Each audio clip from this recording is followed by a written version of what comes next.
Hold her down. Don't let her scream. Those were the last words Merritt heard before the blindfold went over her eyes. She didn't recognize the voice at first. It was too cold, too flat, like the voice of a stranger. But then she smelled the cologne, that cheap, sweet cologne she had saved 3 weeks of lunch money to buy for Andy on his last birthday. She knew that smell the way she knew her own heartbeat. And in that moment, lying on a cold concrete floor, with her wrists tied behind her back and mud on her cheek, Merritt understood something that broke her before any knife could. The man who had promised to marry her was the one who had brought her here. My fellow lover of African story tales, if you are enjoying this amazing story, please do well to subscribe to this channel because that's what keeps us going. Sit back, grab your popcorn and a cold mineral. Let me take you through from where it all started. It had started the way most Lagos love stories start, with hunger and hope living in the same body. Andy Okafor was 26 years old, tall with sunken cheeks and eyes that always looked like they were solving a problem nobody else could see. He lived in a Face Me I Face You compound in Mushin, a place where 12 families shared one bathroom and the landlord knocked on your door before sunrise if rent was 2 days late. Merritt Eze was his neighbor, small, quiet, with a laugh so sudden it always caught people off guard. She sold puff-puff by the junction every morning before going to her data entry job that paid 45,000 naira a month. They had been together for 3 years, 3 years of sharing one plate of rice, of planning a future on a budget that barely covered today. 3 years of Andy whispering, "I go make am, Merritt, I swear to God I go make am." And Merritt had believed every word. The man who changed everything did not look like a monster. That was the thing about Pastor Blade. He looked like someone's uncle. He was short, maybe 50 years old, with a round belly and a gold tooth that flashed when he smiled. He wore agbada on Sundays and designer shoes that cost more than Andy's 6 months' rent. He drove a black Lexus SUV with tinted windows and a small plastic Jesus hanging from the rearview mirror. He had a church in Oshodi, a proper one with a projector and a choir, but everyone in the underground knew that the church was just a front.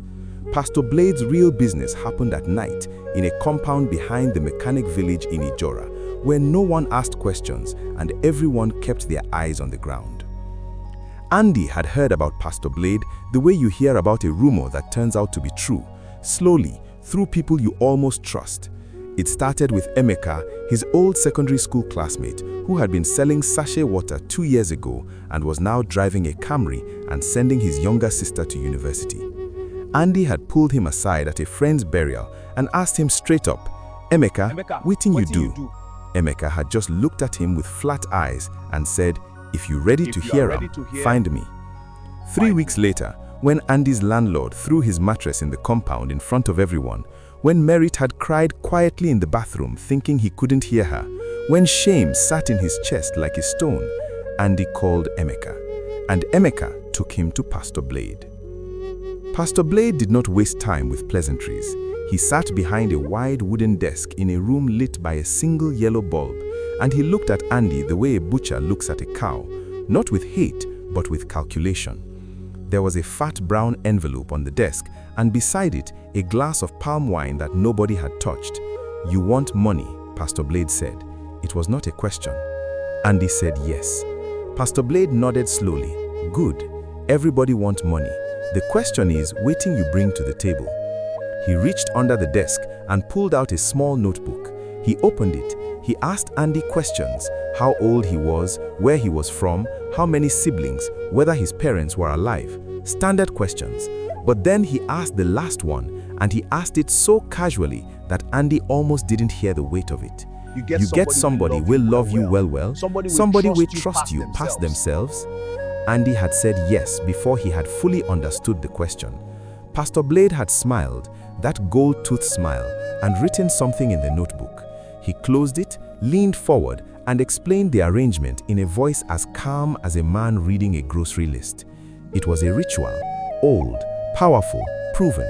The money would come, more money than Andy had ever seen, enough to buy a car, rent a proper flat, start a business, change his life completely. But the ritual needed something to feed on. It needed a life force, he said. Not death, he was quick to add, his eyes watching Andy's face carefully.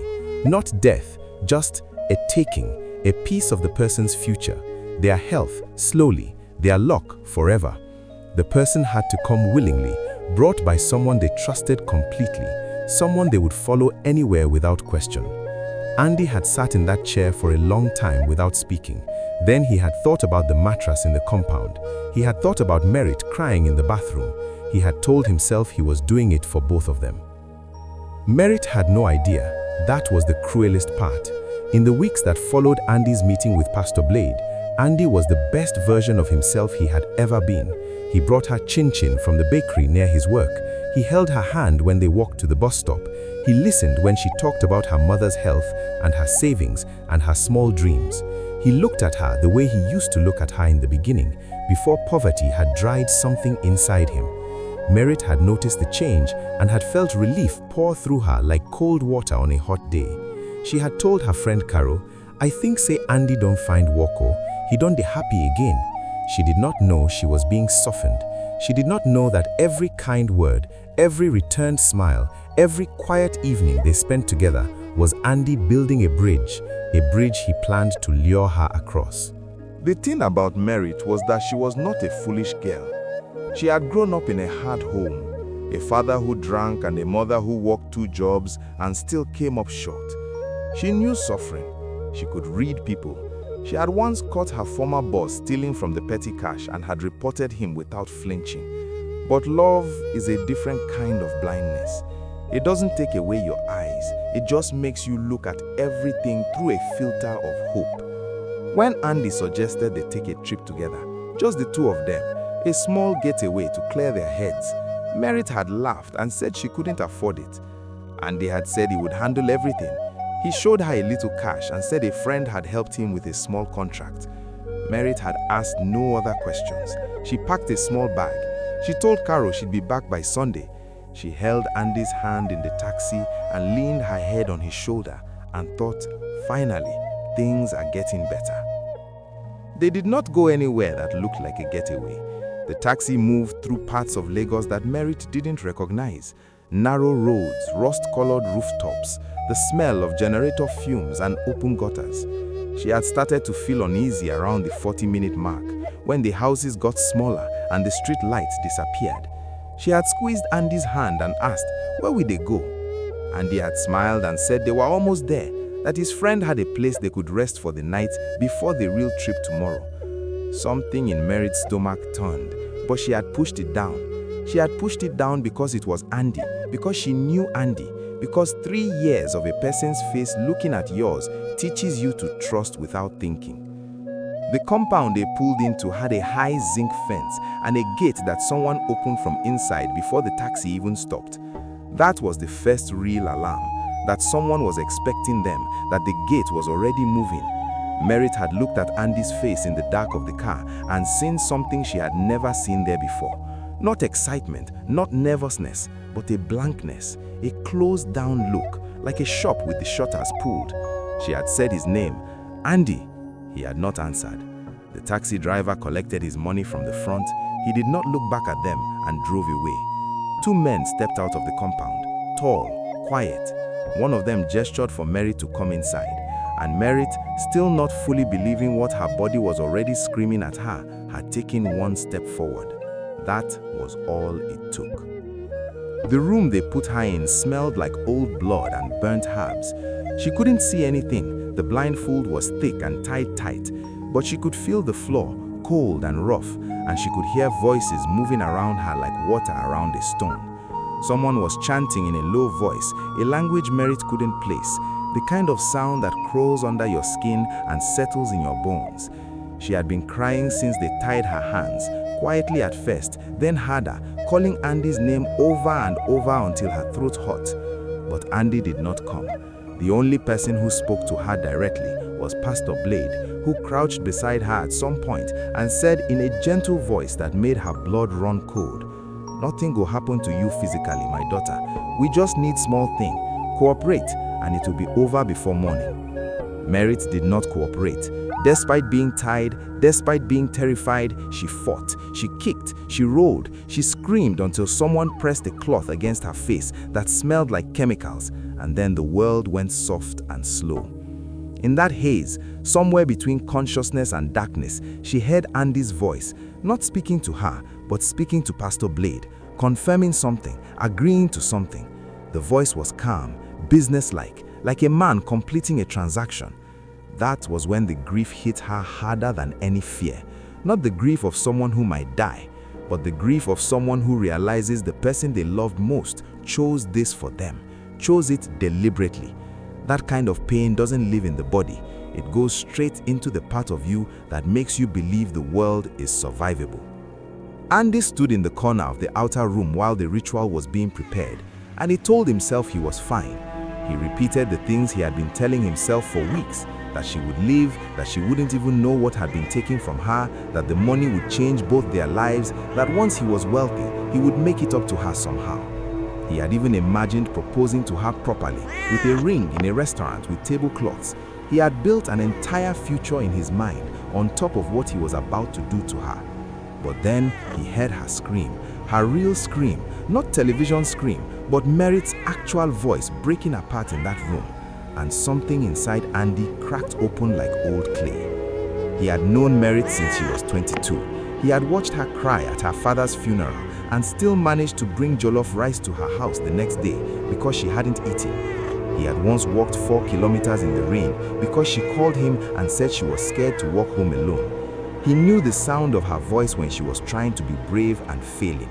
He knew it because he had heard it so many times, and he had always been the one to walk towards it. Now he was the reason she was screaming, and the distance between who he used to be and what he was doing in that moment became so wide that he could feel himself falling into it. Emeka touched his shoulder and said, "Bros, almost done." Andy looked at his hands. They were shaking. Andy moved before his mind gave him permission to move. One second he was standing against the wall, the next he was pushing open the door to the inner room, shouting Merit's name. Everything happened fast after that. Pastor Blade turned, his face shifting from surprise to fury in one breath. One of the tall men stepped in front of Andy and grabbed his collar. Andy, who had never been a fighter, who had always been the one to walk away from trouble, swung hard and connected with something that crunched. The man went sideways. Andy grabbed the blindfold off Merit's face and saw her eyes, wide, wet, searching, and saw the moment she recognized him and the way her face changed from relief to devastation. Because being saved by the person you sold is a particular kind of wound. He pulled her to her feet. Her hands were still tied. He bit through the rope, cheap, thin rope, thank God, and pulled her toward the door.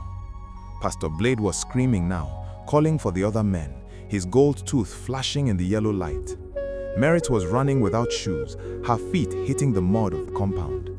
The gate was locked, but the zinc fence had a gap at the corner where the ground had eroded. Andy shoved her through first, then himself, tearing his shirt on the sharp edge. They ran down the dark road without direction, just a way, just speed. Merit half crying and half panting, Andy holding her wrist and pulling her around corners he didn't know until the sound of voices behind them faded and then disappeared completely. They ran until they couldn't run anymore, until they were on a street with a kerosene lamp in front of a buka, until 2 strangers looked at them and asked if they were okay. They didn't speak until they were inside a bus heading toward Ageje, crammed between strangers, the city waking up around them with its noise and heat and indifference. Merit sat with her hands folded in her lap, looking out the window. Her feet were cut. Her blouse was torn at the shoulder. She had mud off her face that she hadn't wiped away. Andy sat beside her, his shirt ruined, a cut on his hand from the fence, and he couldn't find a single sentence. Every time he opened his mouth, something sealed it shut. Shame, or the knowledge that words couldn't travel across what he had done. He wanted to explain. He wanted to say the words that would reach her, but there are things you cannot explain your way out of. There are betrayals so deep they change the shape of a relationship forever, even if both people survive them. Merit finally turned and looked at him when the bus stopped at a traffic light. She looked at him for a long time. Her eyes were dry. She had no more tears, or she was saving them for later, for a loan. She said only one thing: "You brought me there." Not a question. Andy nodded. He couldn't lie. He couldn't even try. Merit turned back to the window. She did not speak again for the rest of the journey. When the bus reached Ageje and they got off at the junction near her cousin's house, she walked 3 steps ahead of him the whole way. Not running, not crying, just 3 steps ahead, like she was already starting to practice life without him beside her. Merit did not go to the police, not immediately. She spent 2 days at her cousin's house, eating little, sleeping in pieces, replaying the sound of Andy's voice in that room, calm, transactional, like a recording she couldn't switch off.